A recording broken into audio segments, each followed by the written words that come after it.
ദൈവതിരുനാമത്തിന് മഹത്വം ഉണ്ടാകട്ടെ. ഇന്ന് ഈ ബൈബിൾ പഠനത്തിൽ പങ്കെടുക്കുന്ന നിങ്ങൾക്ക് ഓരോരുത്തർക്കും ക്രിസ്തുയേശുവിൽ എൻ്റെ എളിയ സ്നേഹവന്ദനം. ബൈബിൾ പഠിക്കാൻ നമ്മുടെ ഹൃദയത്തിൽ ഒരാഗ്രഹം തോന്നുക എന്നുള്ളത് ഒരു നല്ല ആത്മീയ ലക്ഷണമാണ്. വചനത്തോട് അടുക്കുന്നവൻ ദൈവത്തോട് അടുക്കുന്നു, വചനത്തിൽ നിന്ന് അകലുന്നവൻ ദൈവത്തിൽ നിന്ന് അകലുന്നു എന്നുള്ളതായ ചൊല്ല് അത് വളരെ പ്രസ്താവ്യമാണ്. കാരണം നമ്മുടെ ജീവിതത്തിൽ വചനം വായിക്കാനും വചനം കേൾക്കാനും വചനം ഗ്രഹിക്കാനും വചന ശുശ്രൂഷകളിൽ പങ്കെടുക്കുവാനുള്ള ഒരു ദാഹം അത് ദൈവം തരുന്നതാണ്, അത് ദൈവീകമാണ്. എന്നാൽ ഈ വചനത്തിൽ നിന്ന് അകന്നിരിക്കാനുള്ളതായ ഒരു വലിയ പ്രേരണ തരുന്നത് ഒരു പൈശാചിക ശക്തിയാണ്. കാരണം വചനം കേട്ടാൽ ജനം രക്ഷപ്പെടും. ഈ വചനത്തിൽ സത്യം ഗ്രഹിച്ചാൽ അവർ രക്ഷപ്പെടും. വചനം കേൾക്കുമ്പോൾ കേൾക്കുന്ന വചനത്താൽ വലിയ വിടുതലുകളും രോഗസൗഖ്യങ്ങളും ആത്മാവിൽ വലിയ കഴിവിലും കിട്ടും. കേൾക്കുമ്പോൾ കേൾവി മൂലം വിശ്വാസം വരും, ആ വിശ്വാസം മൂലം അനേകം രക്ഷിക്കപ്പെടും. അതുകൊണ്ട് പിശാച് എക്കാലത്തും വചനം കേൾപ്പിക്കാതിരിക്കും. അഥവാ നാം കേൾക്കാനുള്ള സാഹചര്യം ഉണ്ടെങ്കിലും കൊണ്ടുവരാതിരിക്കും. അഥവാ കൊണ്ടുവന്നാലും അലസമാക്കിയിരുത്തും, ഉറക്കത്തൂങ്ങിക്കും. അങ്ങനെ വചനത്തിലേക്ക് ശ്രദ്ധിക്കാതിരിക്കും. ബാക്കിയെല്ലാം അതിനകത്ത് ഇഷ്ടപ്പെടാം. പക്ഷേ വചനം പറഞ്ഞു തുടങ്ങുമ്പോൾ തന്നെ ഉറങ്ങുന്ന ആളുകളുണ്ട്. എന്തുകൊണ്ടാണെന്നറിയാമോ? ഈ വചനം അവരുടെ ഹൃദയത്തിൽ കയറിയാൽ അവർ രക്ഷപ്പെട്ടു പോകും. അത് പിശാചിനറിയാം. അതുകൊണ്ട് പ്രിയപ്പെട്ടവരെ, വചന ശുശ്രൂഷയിൽ പങ്കെടുക്കുമ്പോൾ നിങ്ങൾ എവിടെ പോയാലും, നിങ്ങൾ ഏത് സഭയിലുള്ളവരാണെങ്കിലും അതൊന്നും ഞാൻ ചോദിക്കുന്നില്ല. നിങ്ങൾ യേശുവിനെ സ്നേഹിക്കുന്നവർ, വചനത്തെ സ്നേഹിക്കുന്നവരാണെങ്കിൽ വചനം കേൾക്കാൻ പോകുമ്പോൾ വളരെ ജാഗ്രതയോടെ ഇരിക്കണം. ഞാൻ ഓർക്കുന്നുണ്ട്, ഈ 2 ദിവസം മുഴുവൻ ഡേയും നൈറ്റും ഉറക്കളിച്ചതിന് ശേഷം 3-ാമത്തെ ദിവസം രാവിലെ 9 മണി മുതൽ 2 മണി വരെ വചനത്തിന് മുമ്പാകെ ഞാൻ ഇരുന്നത് ഞാൻ ഓർക്കുന്നുണ്ട്. എൻ്റെ ചെറുപ്രായത്തിൽ അല്പം പോലും ഉറക്കം വന്നിട്ടില്ല. ഞാൻ അത്ഭുതത്തോടെ ഓർക്കുന്നു. എന്തുകൊണ്ടാണെന്നറിയാമോ? വലിയ ദാഹമായിരുന്നു. ദാഹം, വചനം കേൾക്കാനുള്ള ദാഹം. കൊതിയോടെ വചനം പറയുന്ന ദേവദാസൻ്റെ മുഖത്തേക്ക് നോക്കിക്കൊണ്ടിരിക്കും. വചനം പറയുമ്പോൾ ഇടയ്ക്ക് കരയും, ഇടയ്ക്ക് ഏങ്ങലടിച്ച് കരയും, ഇടയ്ക്ക് കർത്താവ് പാപബോധം തരും, ഇടയ്ക്ക് അനുതാപം തരും, ഇടയ്ക്ക് തിരുത്താനുള്ളത് തരും, ഇടയ്ക്ക് വലിയൊരു സമാധാനം കർത്താവ് തരും. ഇങ്ങനെ വിഭിന്നങ്ങളായ അനേകം അനുഭവങ്ങൾ തന്ന് ഈ വചനം കേട്ടുകൊണ്ടിരിക്കുമ്പോൾ കർത്താവ് നടത്തിയതുകൊണ്ട് വചനം കേൾക്കാൻ ദാഹമായിരുന്നു. വചനത്തിലൂടെ സകല പ്രശ്നങ്ങൾക്ക് പരിഹാരം കിട്ടുമെന്നുള്ള ഉറപ്പ് കർത്താവ് തന്നിരുന്നു. ഞാൻ അത്ഭുതത്തോടെ ഇതൊക്കെ ഓർക്കുന്നത്. കൃപയാണ് കേട്ടോ, കൃപയാണ്.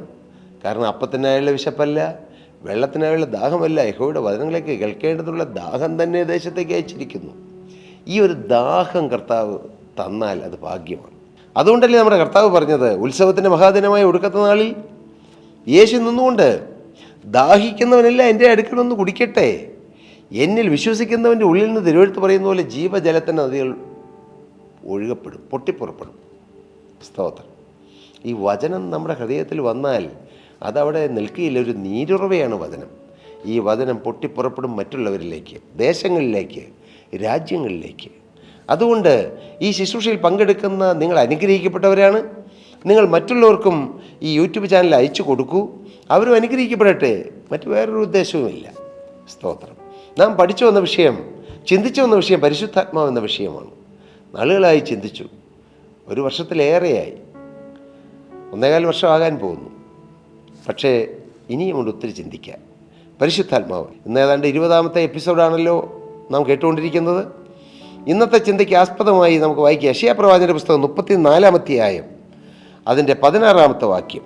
യഹോവയുടെ പുസ്തകത്തിൽ അന്വേഷിച്ച് വായിച്ചു നോക്കുവീൻ, അവയിൽ ഒന്നും കാണാതിരിക്കുകയില്ല, ഒന്നിനും ഇണയില്ലാതിരിക്കുകയില്ല. അവൻ്റെ വായല്ലോ കൽപ്പിച്ചത്, അവൻ്റെ ആത്മാവത്രേ അവയെ കൂട്ടി വരുത്തിയത്. ദൈവത്തിൻ്റെ ആത്മാവത്രേ വചനത്തെ കൂട്ടി വരുത്തിയത്. ഇതൊരു വലിയ സത്യമാണ്, ഇതൊരു വലിയ മർമ്മവുമാണ്. ഏതാണ്ട് 1500 വർഷങ്ങൾ കൊണ്ട് 40ഓളം എഴുത്തുകാർ വിവിധ ഭൂഖണ്ഡങ്ങളിൽ, വിവിധ രാജ്യങ്ങളിൽ, വിവിധ സ്ഥലങ്ങളിൽ ഇരുന്ന് എഴുതിയത് അത് ഒത്തുചേർത്ത് അവരുടെ ഉള്ളിൽ പരിശുദ്ധാത്മാവ് കൊടുത്ത ആഹ്വാനവും പരിശുദ്ധാത്മാവ് കൊടുത്തതായ പ്രകാശവും അത് വാക്കുകളായി അല്ല അക്ഷരങ്ങളായി എഴുതി 66 പുസ്തകങ്ങളിൽ അത് ഉൾക്കൊള്ളിച്ചുകൊണ്ട് അനേകം നൂറ്റാണ്ടുകളായി ജനങ്ങൾ വായിക്കുകയും ധ്യാനിക്കുകയും അവർ സമാധാനം പ്രാപിക്കുകയും രക്ഷയിലേക്ക് അവർ നയിക്കപ്പെടുകയും ചെയ്ത ഈ ജീവൻ്റെ സന്ദേശം ദ വേർഡ് ഓഫ് ഗോഡ്, ദൈവത്തിൻ്റെ വചനം എഴുതിയത് പരിശുദ്ധാത്മാവാണ്. ഹല്ലേലൂയ. അവൻ്റെ ആത്മാവ് അത്രയും അവയെ കൂട്ടി വരുന്നത്. His spirit has gathered dum. ഈ ഓരോ വാക്കുകളും, വചനത്തിലെ ഓരോ വാക്കുകളും ഓരോ സെൻറ്റൻസുകളും എവിടെ ചേർക്കണം, എങ്ങനെ ചേർക്കണമെന്ന് കൂട്ടിച്ചേർത്തത് പരിശുദ്ധാത്മാവാണ്. അതുകൊണ്ട് പറയുന്നു, യഹോവയുടെ പുസ്തകത്തിൽ അന്വേഷിച്ച് വായിച്ചു നോക്കിയാൽ അവയിൽ ഒന്നും കാണാതിരിക്കുകയില്ല. മോനെ, നിൻ്റെ പ്രശ്നത്തിനുള്ള ഒരു പരിഹാരമെങ്കിലും കാണാതിരിക്കുകയില്ല ഈ വചനത്തിൽ. ഉണ്ട്. പ്രശ്നങ്ങൾക്ക് പരിഹാരം തേടി നിങ്ങൾ പല വഴികളിലൂടെ പോകുന്നു അല്ലേ? പല വഴി തേടി തളർന്നവരെ, പല വാതിൽ മുട്ടി ക്ഷീണിച്ചവരെ എന്നൊക്കെ ഒരു പാട്ടുണ്ട്. പല വഴികളിലൂടെ മനുഷ്യൻ പോകുന്നു. പണം ചിലവഴിക്കുന്നു, സമയം ചിലവഴിക്കുന്നു, എന്തെല്ലാം ചിലവഴിക്കുന്നു. പക്ഷേ ഒരല്പസമയം, ഒരു അരമണിക്കൂർ വചനത്തിൽ വന്നിരിക്കാൻ പറഞ്ഞാൽ അവർ വരിയില്ല മാത്രമല്ല അത് എതിർക്കും. എന്തുകൊണ്ടാണ് വാസ്തവമായി ഈ വചന ശുശ്രൂഷകളെയും ദൈവത്തിൻ്റെ ഈ പദ്ധതികളെയും സുവിശേഷ യോഗങ്ങളെയും എതിർക്കുന്നത് എന്താണെന്നറിയാമോ? അതിന് പിന്നിൽ വ്യാപരിക്കുന്ന ഒരു വലിയ പൈശാചിക ശക്തിയുണ്ട്. ഒരു വലിയ അന്ധകാരത്തിൻ്റെ പ്രവർത്തനമാണത്. ഒരുപക്ഷെ ഭരണാധികാരികളിലൂടെയോ നേതാക്കളിലൂടെയാണ് അത് സംഭവിക്കുന്നതെങ്കിലും അതിന് പിന്നിൽ വ്യാപരിക്കുന്ന ഒരു അന്ധകാരത്തിൻ്റെ വ്യാപാരമാണത്. സുവിശേഷത്തെ തുടച്ചു നിൽക്കാനുള്ള പൈശാചികൻ്റെ വ്യർത്ഥമായ അധ്വാനം. ഞാനത് പറഞ്ഞെന്താണ്? അത് വ്യർത്ഥമാണ്.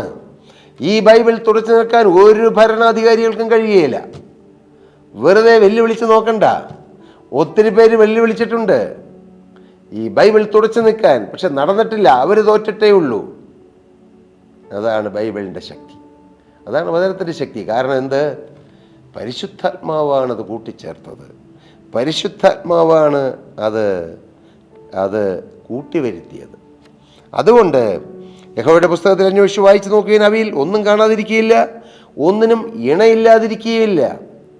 വചനത്തിന് ഇണയുണ്ട്. ഗോത്രപിതാക്കന്മാരുടെ അപ്പനായ യാക്കോബ് ഒരിക്കൽ പറഞ്ഞു, ഞാൻ ഇനി എൻ്റെ സ്വന്തം ഭവനത്തിന് വേണ്ടി എപ്പോൾ കരുതും. എന്നാൽ തിരുവചനത്തിലൊരു ഭാഗത്തുണ്ട്, അവൻ നിങ്ങൾക്കായി കരുതുന്നതാകിയാൽ നിങ്ങൾ സകല എന്തായാലും അവൻ്റെ മേലിട്ടുകൊള്ളുകയും. ദൈവം നമുക്ക് വേണ്ടി കരുതും. പ്രിയപ്പെട്ടവരെ, എല്ലാ ചോദ്യങ്ങൾക്കും ഉത്തരം ഈ ബൈബിളിലുണ്ട്. എല്ലാ ചോദ്യങ്ങൾക്കും മറുപടി ഈ ബൈബിളിലുണ്ട്. പ്രിയവനക്കാരാ, നിനക്ക് അനേക ചോദ്യങ്ങളില്ലേ? നീ ഏതോ നിരീശ്വരവാദിയുടെ പുസ്തകം വായിച്ചതുപോലെ നിൻ്റെ ഹൃദയത്തിൽ ദൈവം ഉണ്ടോ എന്ന് പോലുമുള്ള ചില ചോദ്യങ്ങളില്ലേ? ദൈവമുണ്ടെങ്കിൽ എന്തുകൊണ്ടാണ് ഇങ്ങനെയെല്ലാം സംഭവിക്കുന്നത്? ദൈവമുണ്ടെങ്കിൽ എന്തുകൊണ്ടാണ് രോഗങ്ങൾ വരുന്നത്? ദൈവമുണ്ടെങ്കിൽ എന്തുകൊണ്ടാണ് കടബാധ്യത വരുന്നത്? ദൈവമുണ്ടെങ്കിൽ എന്തുകൊണ്ടാണ് ഞെരുക്കങ്ങൾ വരുന്നത്? ദൈവമുണ്ടെങ്കിൽ എന്തുകൊണ്ടാണ് യുദ്ധങ്ങൾ വരുന്നത്? ഒക്കെ നീ ചിന്തിക്കുന്നില്ലേ? എല്ലാ പഴിയും ദൈവത്തിൻ്റെ തലയിലല്ലേ? അതേ മോനെ, ദൈവം ഉള്ളതുകൊണ്ടല്ലത് സംഭവിക്കുന്നത്, പിശാചുള്ളതുകൊണ്ട് അതൊക്കെ സംഭവിക്കുന്നത്. സ്തോത്രം. പിശാചാണ് ഈ കേടുവരുത്തുന്നത്, കെടുതി വരുത്തുന്നത്, മനുഷ്യന് സകല ദോഷവും വരുത്തുന്നത് ദുഷ്ടനായ പിശാചാണ്. കാരണം അവൻ അറുപ്പാനും മുടിപ്പാനും മോഷ്ടിപ്പാനും വരുന്നവനാണ്. ദൈവം തടുക്കുന്നു. ദൈവം തടുക്കണമെങ്കിൽ നീ ദൈവത്തിൻ്റെ ഭാഗത്ത് നിൽക്കണം. നീ ഇന്നും നിന്നെ നശിപ്പിക്കുന്ന പിശാചിൻ്റെ ഭാഗത്ത് നിന്നാൽ ദൈവം എങ്ങനെ തടുക്കും? ഞാൻ പറഞ്ഞിട്ട് കട്ടിയായിപ്പോയോ? കർത്താവേ, കട്ടിയാകാനല്ല നിങ്ങളോട് പറഞ്ഞത്, നിങ്ങളതിൽ രക്ഷപ്പെടാനാണ്. എല്ലാ തിന്മയും ചെയ്യും, എല്ലാ ദോഷവും വലിച്ചു കയറ്റും, എന്നിട്ട് ദൈവത്തിൻ്റെ തലയിൽ കുറ്റം വെച്ചിട്ട് എന്ത് കാര്യം? പ്രിയപ്പെട്ട സഹോദര, നിന്റെ ജീവിതത്തിൽ വന്ന ചില പാപങ്ങളില്ലേ? നിന്റെ ജീവിതത്തിൽ വന്ന ചില അഹങ്കാരങ്ങളില്ലേ? നിന്റെ തന്നിഷ്ടങ്ങളില്ലേ? നിന്റെ കീഴ്പ്പെടാത്ത പ്രകൃതങ്ങളില്ലേ നിന്റെ മേൽ ചില അകൃത്യങ്ങളും ചില പ്രതിസന്ധികളും കൊണ്ടുവന്ന് എത്തിച്ചത്? എന്തിന് ദൈവത്തെ പഴിക്കണം? നീ ദൈവത്തെങ്കിലേക്ക് വാ, ദൈവം നിന്നെ സഹായിക്കും. ഓടി വന്ന യേശുവിൻ്റെ പാദത്തിൽ വീഴ്, അപ്പാ എന്ന് പറ. താവേ, എനിക്കാണ് തെറ്റുപറ്റിയത്, എൻ്റെ കുഴപ്പമാണ്, എൻ്റെ പ്രശ്നമാണ്, എൻ്റെ പ്രശ്നം കൊണ്ടാണ് ഈ പ്രശ്നം മുഴുവൻ വന്നത്. നിങ്ങളൊന്ന് താണ് നോക്ക് പ്രിയരെ. നിങ്ങൾക്ക് ബുദ്ധിയിൽ മനസ്സിലായില്ലെങ്കിലും, നിങ്ങൾക്ക് ആത്മാവിൽ മനസ്സിലായില്ലെങ്കിൽ നിങ്ങളങ്ങ് താഴ്ന്നവനെ ദൈവം ഉയർത്തും. കർത്താവേ, ഞാനാണ് എല്ലാ പ്രശ്നങ്ങൾക്കും കാരണമെന്നങ്ങ് നിങ്ങളങ്ങ് പറ. ഞാൻ ഇടയ്ക്ക് അങ്ങനെയൊക്കെ പറയാറുണ്ട്. കർത്താവേ, ഞങ്ങളുടെ കൂട്ടത്തിൽ ഉണർവ് നടക്കാതിരിക്കാൻ കാരണം ഞാനാണ്. ഞാനങ്ങനെ കർത്താവിനോട് പറയും. കർത്താവ്, വേണ്ടതുപോലെ പരിശുദ്ധാത്മാവ് വ്യാപരിക്കാതിരിക്കാൻ കാരണം ഞാനാണ്.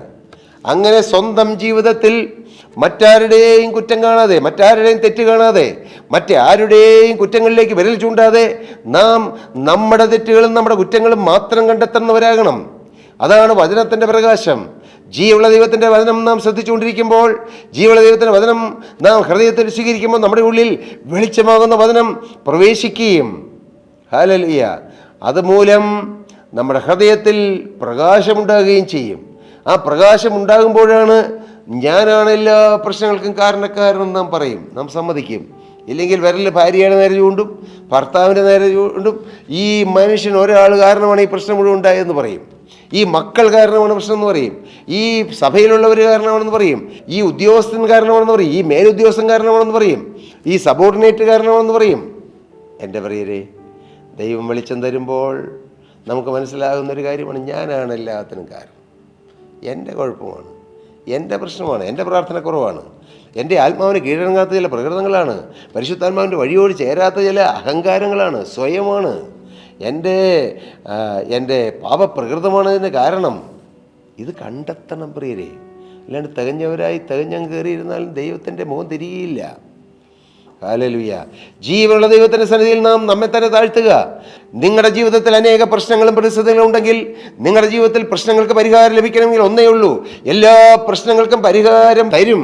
അതിന് നാം ഒന്ന് ചെയ്യണം, ദൈവത്തിൻ്റെ സന്നിധിയിൽ താണിട്ട് നാം പറയണം, കർത്താവേ, എൻ്റെ കുഴപ്പമാണ്, എൻ്റെ ജീവിതത്തിലെ പ്രശ്നങ്ങളാണ്, എൻ്റെ വഴിവിട്ട ബന്ധങ്ങളാണ്, എൻ്റെ അഹങ്കാരങ്ങളാണ്, എൻ്റെതായ ജീവിത പ്രശ്നങ്ങളാണ്, എല്ലാത്തിനും കാരണമെന്ന് നിങ്ങൾ കണ്ടെത്തി ദൈവസന്നിധിയിൽ നിങ്ങളെ തന്നെ താഴ്ത്തുമ്പോൾ സ്വർഗത്തിലെ ദൈവം എല്ലാത്തിനും പരിഹാരം സ്വർഗത്തിൽ നയിച്ചു തരും.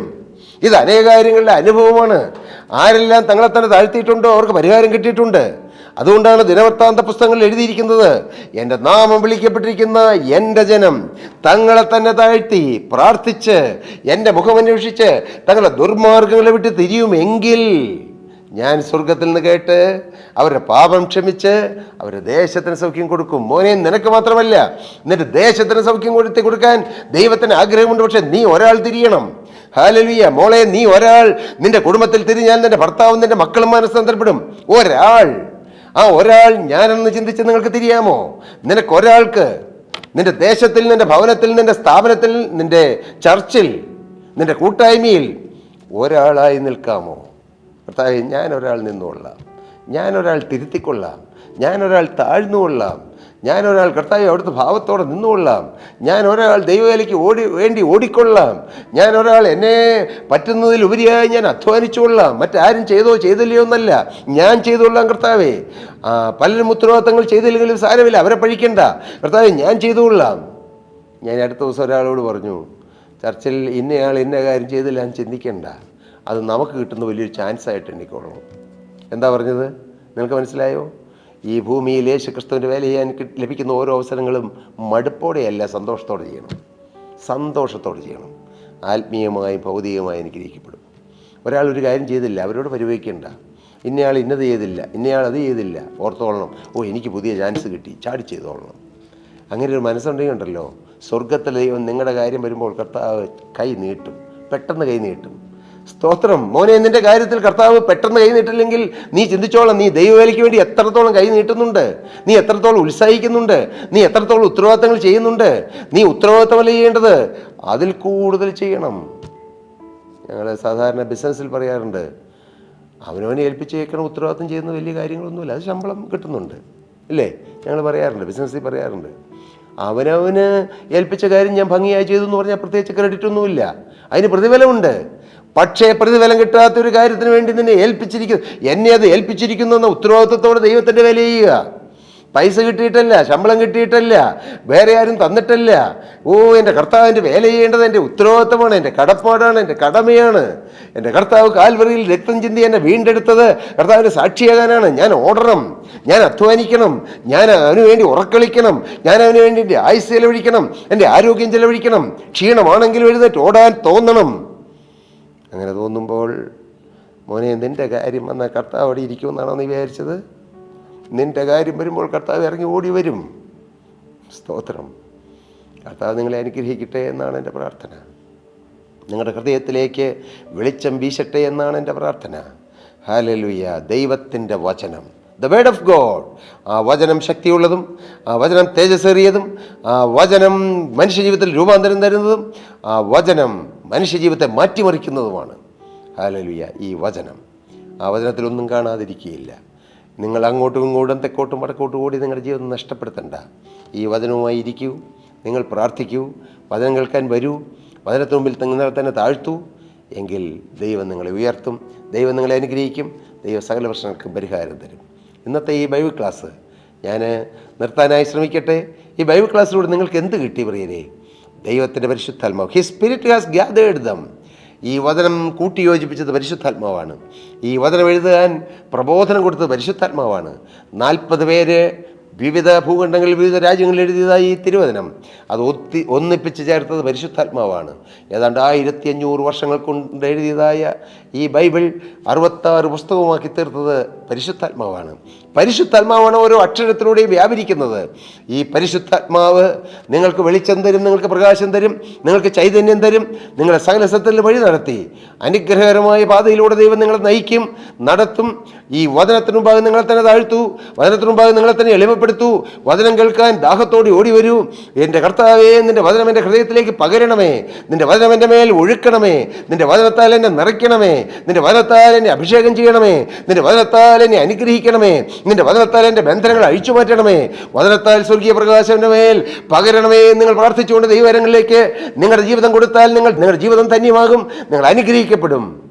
ആ വലിയ സ്വർഗീയ അനുഗ്രഹം നിങ്ങളുടെ മേൽ കർത്താവ് പകരട്ടെ എന്നുള്ള പ്രാർത്ഥനയോടെ ഇന്നത്തെ ഈ ബൈബിൾ ക്ലാസ് അവസാനിപ്പിക്കുന്നു. ഈ പരിശുദ്ധാത്മാവ് എന്ന വിഷയം ഇതിനി ഒരുപാട് പറയാനുണ്ട്. നമുക്ക് പ്രാർത്ഥനയോടെ ദൈവസന്നിധിയിലായിരിക്കാം. കർത്താവിൻ്റെ പരിശുദ്ധാത്മാവ് നമുക്ക് ഓരോന്നും മനസ്സിലാക്കി തരട്ടെ. കർത്താവ് നിങ്ങളെ നിറപടിയായി അനുഗ്രഹിക്കട്ടെ. ദൈവനാമം മഹത്വപ്പെടട്ടെ.